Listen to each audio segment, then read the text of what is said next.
Hey guys, here we go. This is Hamlet Act 1, Scene 2. So we left off with Horatio and Marcellus deciding that they need to tell Hamlet about the fact, hey, we saw your dad outside, your dead dad, his ghost.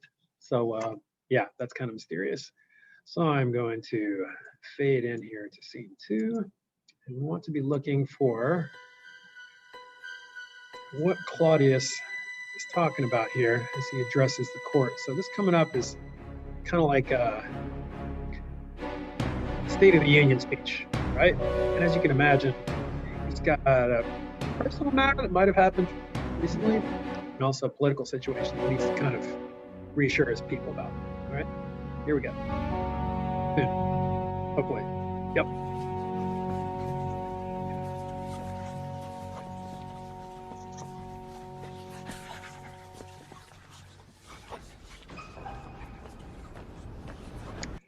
Notice also that we have the king, the queen. We don't know how long they've been married, right? Hamlet's mom, his uncle / stepfather.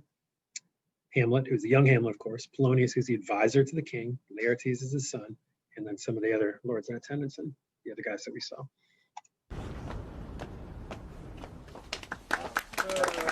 Hey, king.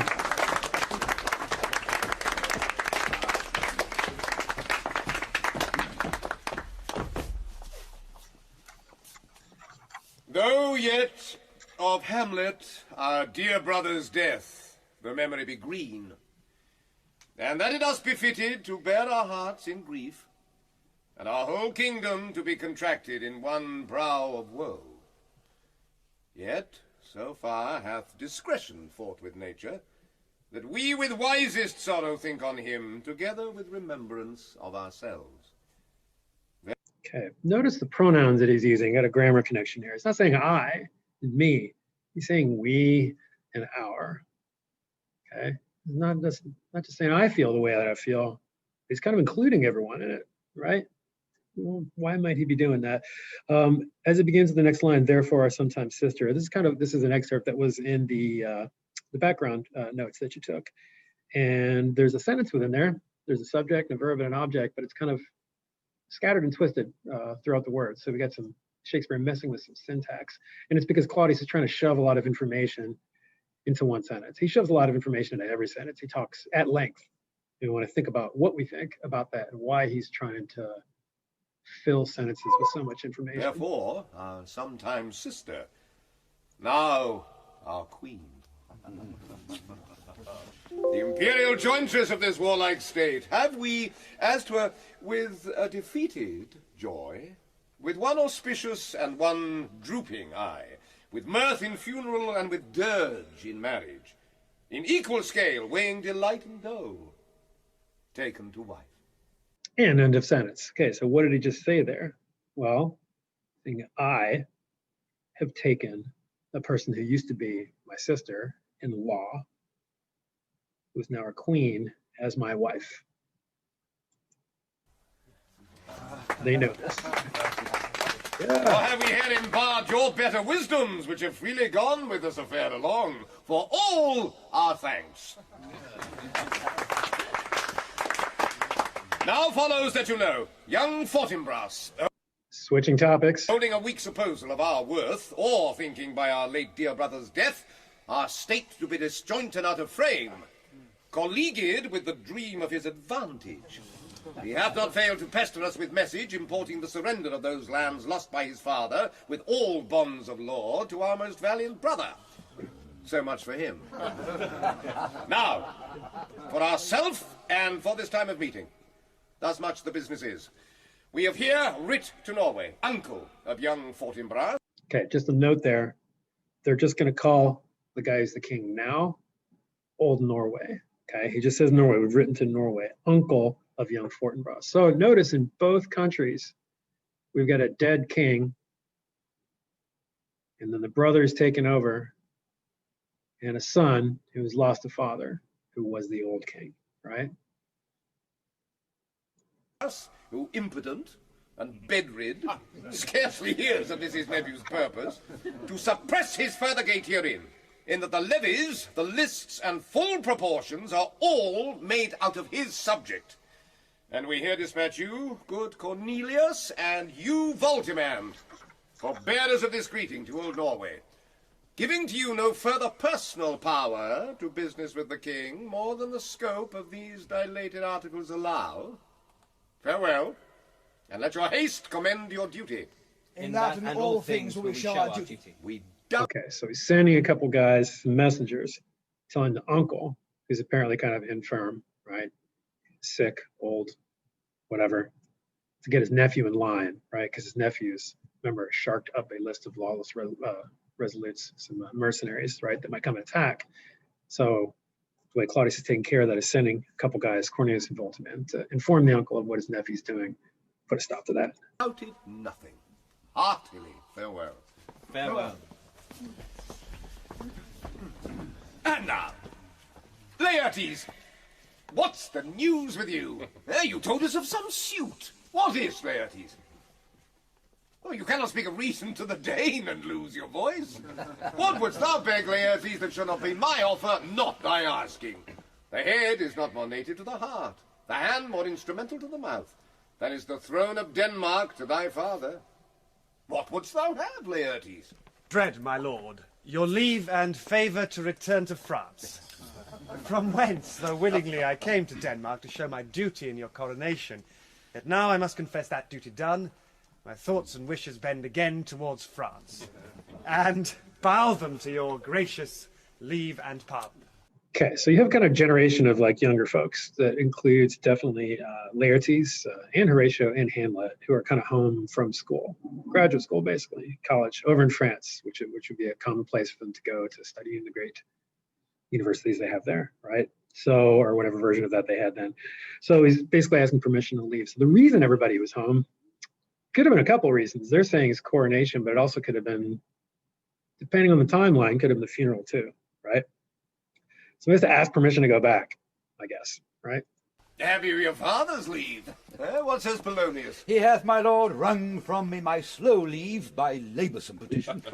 And at last upon his will I sealed my hard consent. I do beseech you, give him leave to go. Take thy fare, Laertes, time be thine, and thy best graces spend it at thy will. But now, my cousin Hamlet, and my son. Let's pay real close attention here because we are meeting Hamlet for the first time. And the first thing he says is aside, a little more than kin and less than kind. After he says, Hamlet, my cousin and my son. Cousin would just be a word that would be used generically for your relative, right? He's calling him son because now he's a son-in-law rather than his nephew, which would have been before. Maybe he doesn't say nephew because the two of those things next together would have sounded weird. Anyway, kind of a pun in there, let you figure that out, but just pay real close attention to the tone of the first several things he says to Claudius and everybody else. And remember, we're thinking about character, right? Your reader's log's options are about character. Let's think real hard about Hamlet's character. A little more than kin, and less than kind. How is it that the clouds still hang on you? Not so, my lord, I am too much i' the sun. Good Hamlet, cast thy nighted colour off, and let thine eye look like a friend on Denmark. Do not forever with thy veiled lids seek for thy noble father in the dust. Thou know'st 'tis common, all that lives must die, passing through nature to eternity. Ay, madam, it is common. If it be, why seems it so particular with thee? Seems, madam? This is kind of weird. His mom's asking him why he seems to be grieving so hard for his father. Now, we don't really know the timeline yet, right? So if it's been a long enough time, maybe that would be a reasonable thing to ask. If it isn't, then that's kind of a strange thing for her to be saying to her son. But he seems kind of grouchy, doesn't he? Okay, so if it's common, she says, why seems it so particular with thee? And remember, thee and thou and stuff, it all just means you. Okay, it's nothing complicated. So don't let that throw you off. Archaic pronouns just means you or your. So how does he reply? Seems? Seems, madam? Nay, it is. I know not seems.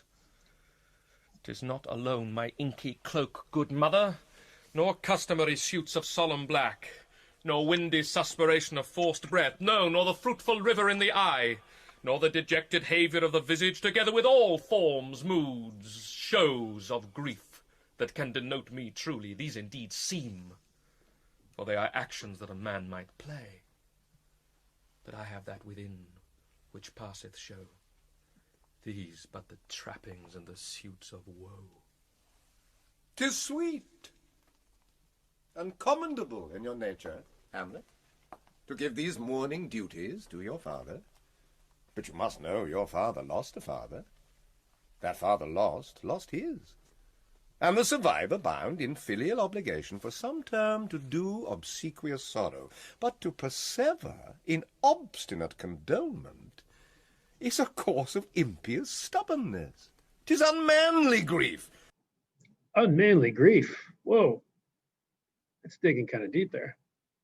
It shows a will most incorrect to heaven, a heart unfortified, a mind impatient, an understanding simple and unschooled. For what we know must be, and is as common as any the most vulgar thing to sense. Why should we, in our peevish opposition, take it to heart? I'm going to warn you, Claudius talks for a long time. Fie, 'tis a fault to heaven, a fault against the dead. A fault to nature, to reason most absurd, whose common theme is death of fathers, and who still hath cried from the first corpse till he that died today, this must be so. We pray you throw to earth this unprevailing woe, and think of us as of a father.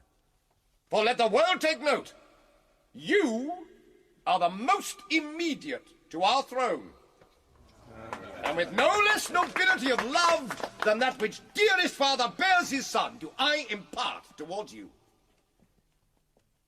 For your intent in going back to school in Wittenberg, it is most retrograde to our desire, and we beseech you, bend you, to remain here in the cheer and comfort of our eye, our chiefest courtier. Cousin?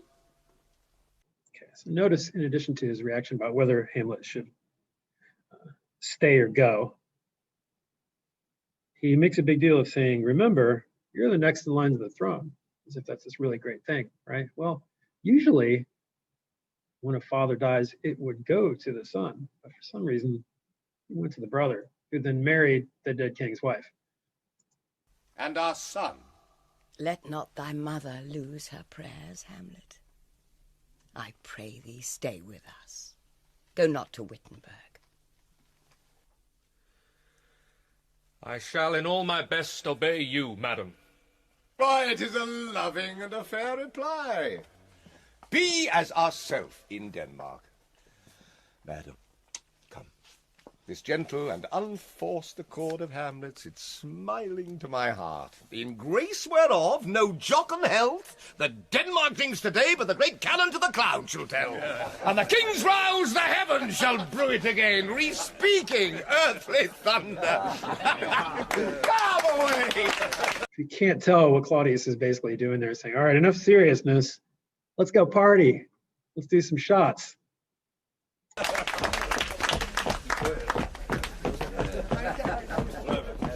Now, they all leave. Hamlet's by himself. Guess what we have here? You got it, a soliloquy. So this is where we really want to think about character, right? Because we're going to see inside Hamlet's head and heart and how he's feeling, and you can probably guess that it's not too good, you know, but exactly why and how are we going to find anything else about the timeline, what Hamlet really thinks about his mother, about his stepfather / uncle. Pay close attention. Unrealistic dramatic convention. Oh, that this too solid flesh would melt, thaw, and resolve itself into a dew. Or that the everlasting had not fixed his cannon against self-slaughter. Oh, God, how weary, stale, flat, and unprofitable seem to me all the uses of this world. Violent, fie! 'Tis an unweeded garden that grows to seed. Things rank and gross in nature possess it merely. That it should come to this, but 2 months dead, nay, not so much, not 2. So excellent a king that was to this Hyperion to a satyr. So loving to my mother that he might not beteem the winds of heaven visit her face too roughly. Heaven and earth must I remember. where she would hang on him as if increase of appetite had grown by what it fed on. And yet within a month, let me not think on't.